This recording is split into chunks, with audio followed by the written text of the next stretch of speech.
Good morning students आज हम science का चैप्टर नंबर 3 कंटिन्यू करेंगे। हमारा नेक्स्ट टॉपिक है एनिमल्स डैट यील्ड वूल, कि वो एनिमल्स जिनसे हमें वूल ऊन प्राप्त होती है उनके बारे में हम स्टडी करेंगे। Ship wool is mainly obtain from several breeds of ship.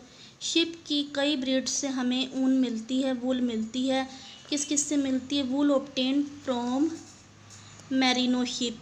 Sheep की ब्रीड्स के नाम है मैरिनो शिप, जो कि ऑस्ट्रेलियन ब्रीड है, जिसकी जो वूल होती है वो काफ़ी अच्छी क्वालिटी की होती है। Wool obtain from local sheep is of coarse variety. और जो लोकल शिप से हमें जो वूल मिलती है वो अलग अलग क्वालिटी की होती है।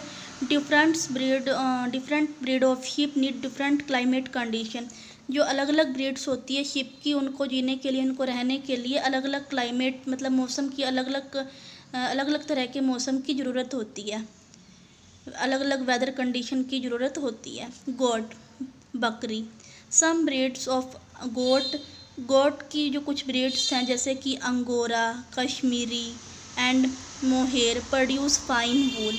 ये गोट्स की जो ब्रीड्स हैं इससे हमें वूल मिलती है, काफ़ी अच्छी क्वालिटी की वूल मिलती है। लोकल जो गोट होती है उससे हमें वूल नहीं मिलती। याक तिब्बत और लद्दाख में जो वूल मिलती है वो याक से मिलती है, वहाँ पर काफ़ी पॉपुलर है याक।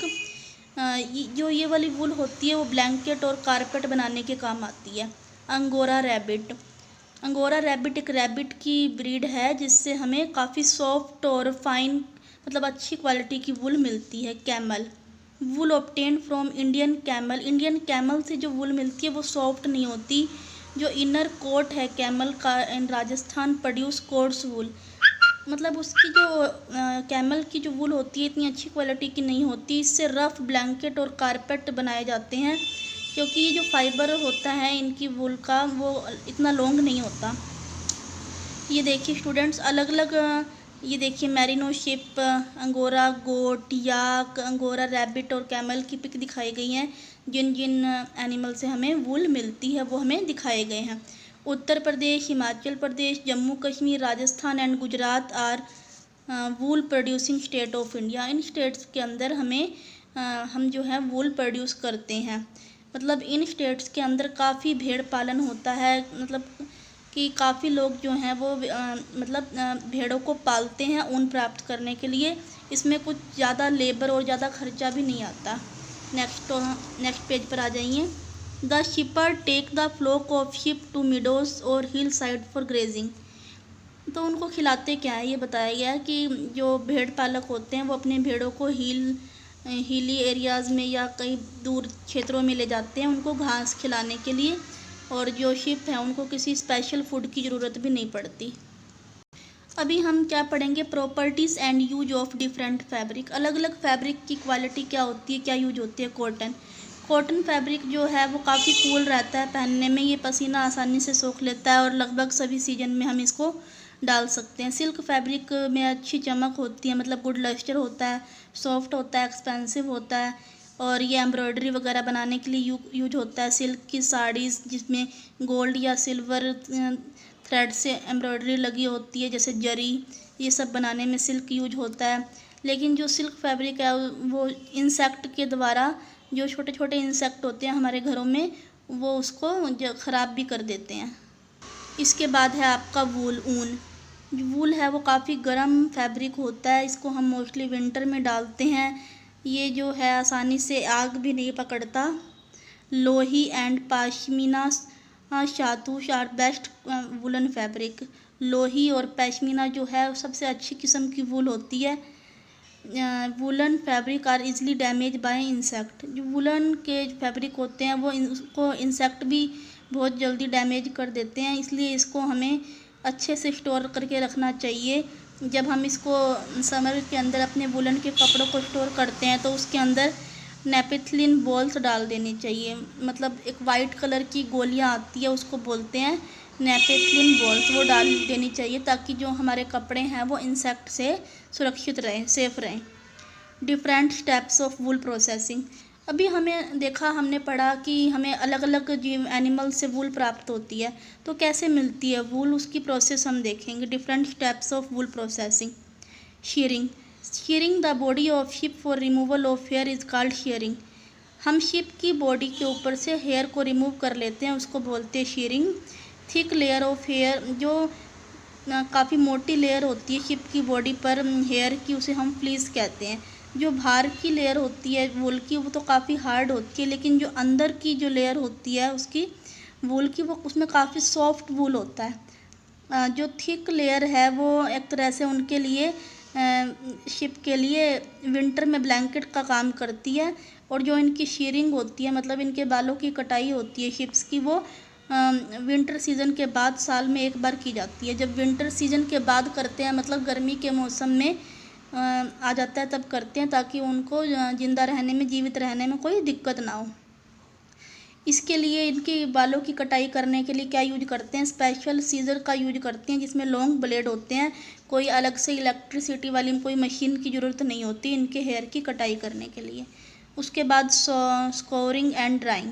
इसके बाद जब हमने वूल की कटाई कर ली है शिप के बॉडी के ऊपर से, तो हम उसको वूल को क्या करते हैं, वॉश करते हैं बड़े बड़े टैंक्स के अंदर, साबुन विद सोपी वाटर, साबुन वाले पानी के साथ, और उसके अंदर से डर्ट और ग्रीस को हटाते हैं। उसके बाद हम क्या करते हैं, उसको जो वॉश की हुई वूल होती है उसको स्वीज मतलब निचोड़ते हैं और सुखाते हैं। बड़े बड़े रोलर्स और ड्रायर का यूज करते हैं हम उसको सुखाने के लिए। Sorting and grading on the basis of length of texture. एक बार तो हमने उनकी कटाई कर ली, उनको वॉश कर लिया। अब हम जो वूल होती है उसके लेंथ, उसकी सॉफ्टनेस, उसके टेक्सचर के हिसाब से, उसके कलर के हिसाब से उनको अलग अलग ग्रेड देते हैं, मतलब उनको अलग अलग करते हैं। तो ये देखिए सॉर्टिंग की जा रही है। ये अलग कलर की वूल है, ये उससे अलग कलर की है, मतलब जो थोड़ी सी सॉफ्ट लगती है, थोड़ी सी अच्छी क्वालिटी की लगती है, उसकी अलग ढेरी बना लेते हैं और दूसरे की अलग। इसको हम हैंड से ही करते हैं manually. Carding and combing the wool fibre are pass through the roller. इसके बाद जब अलग अलग करने के बाद जो वूल फाइबर होते हैं उनको रोलर के अंदर डाल के रोलर से पास करते हैं, ताकि उसको हम सीधा कर सकें, स्ट्रेट कर सकें, ताकि जो उसमें स्पिनिंग है, कताई है, वो आसानी से हो जाए। Now the wool is in the form of flat and narrow rope. सीधा करने के बाद, स्ट्रेट करने के बाद जो वूल है वो फ्लैट और नैरो रोप की फॉर्म में आ जाती है। Next page. इसके बाद है डाइंग। नेचुरल कलर जो होता है फ्लीस, मतलब जो वूल का, नेचुरल वूल का, वो ब्राउन या वाइट या ब्लैक होता है। तो हम वूल को क्या करते हैं, डाई कर लेते हैं एज पर रिक्वायरमेंट, जिस मतलब अलग अलग कलर में डाई कर लेते हैं जैसी हमें ज़रूरत हो। Spinning the sheet of narrow flat rope. अब हमारे पास अलग अलग तरह की, मतलब रोप की फॉर्म में शीट मिली है हमें। फाइबर की जो शीट है उसको हम स्पिन करके, काट के हम यार्न में बदलते हैं, मतलब धागे में बदलते हैं। Spinning machine act as twister. तो इसके लिए हम स्पिनिंग मशीन का यूज करते हैं, जो क्या एक्ट करती है, ट्विस्टर की तरह। अगर हम अपने हाथों से मैनुअली स्पिनिंग करें तो वो बहुत ज़्यादा, उसमें मेहनत होती है, काफ़ी लेबर लग जाएगी। तो लार्ज स्केल पे जो स्पिनिंग है वो मशीनों के द्वारा मैकेनिकली की जाती है, weaving. It is the process of converting yarn into sheet. अभी हमारे पास जो फाइबर है, जो वूल है, उसके हमने यार्न धागे बना दिया, उसको हमने शीट में बदलना है, मतलब कपड़े के रूप में बदलना है। ये हम कैसे करेंगे, इंटरलॉकिंग करके। दो सेट है यार्न के, जो धागे के दो सेट हैं, उसको हम राइट एंगल पर क्या करेंगे, इंटरलॉकिंग करेंगे, उसको जोड़ेंगे।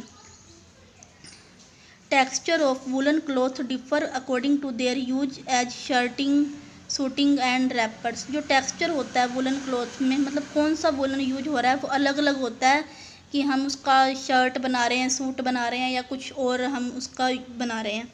Knitting you all know knitting. What is knitting, मतलब बुनाई करना। आपने देखा होगा घरों में आपकी मदर भी जो वूल के जो बॉल्स होती है, गोले होते हैं, उससे बुनाई करती हैं, जिससे कि स्वेटर वगैरह बनाए जाते हैं। तो नीटिंग बॉल हमें कैसे मिलती है, बॉल के रूप में मिलती है, जिसकी हाथों से बुनाई की जाती है, जिसके स्वेटर और फ्लावर बनाए जाते हैं अलग अलग डिज़ाइन के अंदर। लेकिन जो लार्ज स्केल पर नीटिंग होती है वो मैकेनिकली मशीनों की हेल्प से होती है। देखिए किस तरह से डाई कर रहे हैं, वूल को स्पिनिंग कर रहे हैं, फिर वीविंग एंड नीटिंग। इसके बाद कुछ MCQs हैं, ये आप खुद फिल करने की ट्राई करेंगे बेटा। इसके बाद जो हमारा आगे नेक्स्ट टॉपिक है वो है सिल्क, जिसको हम अपनी नेक्स्ट क्लास में पढ़ेंगे। आज के लिए इतना ही। Thank you and have a nice day.